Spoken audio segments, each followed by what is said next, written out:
Selamat siang, kita bertemu lagi masih di bab 3, di mana kita membahas mengenai gelombang datar pada medium bukan udara.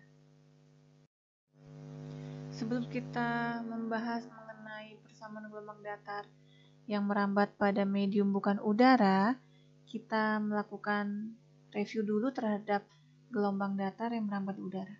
Kita harus ingat bahwa gelombang datar terjadi jika sumber gelombang berada di tempat yang sangat jauh, berarti distribusi muatan alias rho V kita set sama dengan 0, dan juga distribusi arus kita set sebagai 0, dan perlu kita ingat, pada saat kita menurunkan persamaan gelombang datar, kita menggunakan hukum Faraday dan hukum Ampere dalam bentuk fasor. Sekarang mari kita lihat. Hukum Faraday dalam bentuk real time bentuknya seperti ini, dengan melakukan substitusi di mana vektor B sama dengan mu 0 kali H, kita akan mendapatkan bentuk seperti itu. Sedangkan hukum Ampere bentuknya bisa kita lihat di slide. Dan untuk gelombang datar, rapat arus kita set sebagai 0, sehingga kita memiliki persamaan seperti itu. Dan bentuk fasor dari hukum Faraday dan hukum Ampere bisa kita lihat di slide. Nah, sekarang kita lihat hukum Faraday dan juga hukum Ampere untuk kasus di udara dan bukan di udara. Di udara persamaannya adalah seperti itu. Kalau bukan di udara, persamaannya adalah seperti kita lihat di slide. Hukum Faraday dalam bentuk fasor berubah menjadi del cross E sama dengan minus J omega mu 0 dikalikan H, sedangkan untuk yang bukan di udara, hukum Faraday dalam bentuk fasor menjadi yang seperti kita lihat di slide. Nah, sekarang mari kita lihat hukum Ampere. Untuk kasus di udara seperti ini, sedangkan untuk kasus bukan yang di udara bisa kita lihat. Karena kita membahas mengenai gelombang datar, maka rapat arus kita set sama dengan 0. Sehingga hukum Ampere dalam bentuk real time bisa kita lihat persamaan seperti ini. Sedangkan hukum Ampere dalam bentuk real time untuk kasus bukan di udara, bisa kita lihat bentuknya seperti itu. Dan kalau kita sederhanakan menjadi seperti ini. Nah, sekarang timbul pertanyaan, apa gunanya ditampilkan perbandingan antara hukum Faraday yang bukan di udara dan yang di udara, dan juga untuk hukum Ampere, buat apa dibuat perbandingan seperti ini? Sekarang mari kita lihat. Pada hukum Faraday, perbedaan antara udara dan di udara adalah besaran mu 0 kita ganti menjadi mu.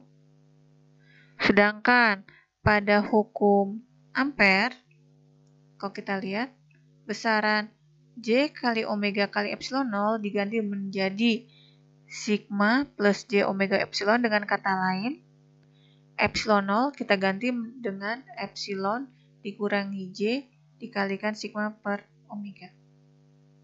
Jadi sekarang, kalau persamaan di udara kita bertemu dengan mu 0, maka mu 0 itu akan diganti menjadi mu jika kita akan membuat persamaan gelombang datar bukan di udara. Begitu pula jika di udara kita bertemu dengan parameter epsilon 0, maka jika kita ingin membuat persamaan gelombang datar bukan di udara, akan kita ganti menjadi epsilon dikurangi J sigma per omega. Bagaimana detailnya bisa kita lihat di slide berikut.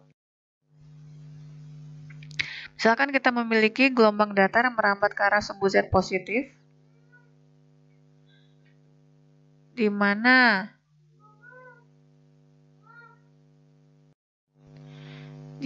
E sama dengan EM plus kali E pangkat minus J beta Z dengan arah getar AX.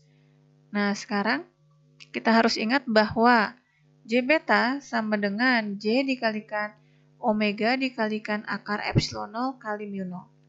Jika kita ingin membuat persamaan gelombang datar yang merambat bukan di udara, maka kita melakukan substitusi seperti yang kita lihat di slide, sehingga kita akan mendapatkan persamaan baru yaitu J omega dikalikan seperti kita lihat pengganti dari epsilon 0 dan juga mu sebagai pengganti dari mu 0.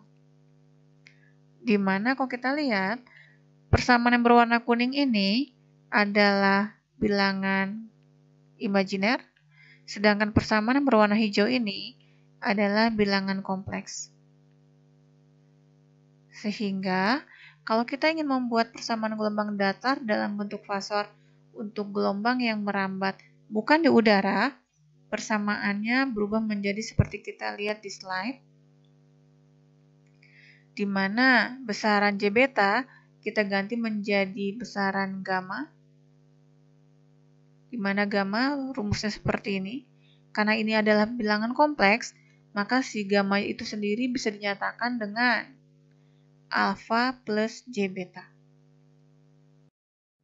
Nah, sekarang timbul pertanyaan, jika persamaan gelombang datarnya menggunakan E pangkat minus gamma Z, apa pengaruhnya terhadap gelombang itu sendiri dan apa perbedaan lainnya? Nah, itu bisa dilihat di video berikutnya. Terima kasih.